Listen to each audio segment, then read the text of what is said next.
अगर तुम्हारा वक्त सही नहीं चल रहा है, अगर तुम स्ट्रगल कर रहे हो हर दिन अपने सपनों को जीने के लिए, आपकी जॉब चली गई, परसेंटेज कम आ गई, एग्जाम क्लियर नहीं हो पा रहा है, बहुत सी समस्याएं हैं। माना तुम्हारे साथ सब कुछ बुरा हुआ, लेकिन चलो तुम मुझे एक ऐसे सफल व्यक्ति का नाम बताओ जो बिना किसी कठिनाइयों के सफल हो सका हो।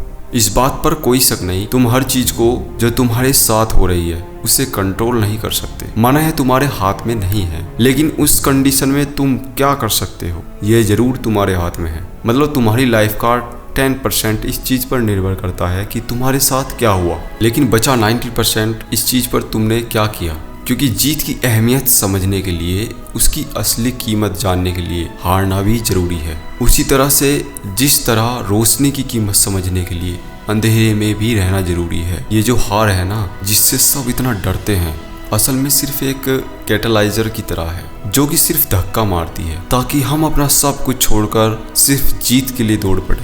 आप एक बात को समझिए, बहुत अमीर आदमी है, बहुत अमीर आदमी, काफ़ी पैसे वाला है और वो अपनी मेहनत के दम पर इतना बड़ा आदमी हुआ, लेकिन कुछ रोज पहले वो भी वहीं था, वो भी यही सब सोच रहा था, वो भी इन्हीं कठिनाइयों से लड़ रहा था जिस जगह आप खड़े हुए हैं। लेकिन उसने मेहनत की, वो इन सब चीज़ों से लड़ा और पहुंच गया जहां उसे पहुंचना था। उस जीत तक पहुंचने से पहले चाहे जितनी दिक्कतें, चाहे कितनी भी कठिनाई आए, आप रुकिएगा मत।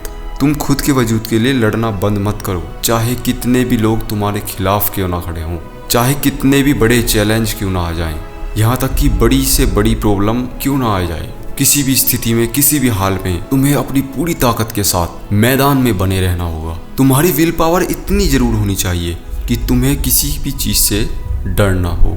हमारी ये लड़ाई सिर्फ दुनिया से नहीं, कई बार तो तुम्हें अपने अपनों से भी लड़ना पड़ेगा, क्योंकि यह लड़ाई तुम्हारे वजूद की है। लेकिन वक्त जरूर बीतेगा और एक दिन ऐसा आएगा कि आप एक आईने के सामने खड़े होकर मुस्कुराओगे और कहोगे, परेशानी तो बहुत थी ज़िंदगी में, लेकिन आखिर मैं कामयाब हो गया। और आप आईने में देखकर उन कठिनाइयों को याद करते हुए मुस्कुराते रहो।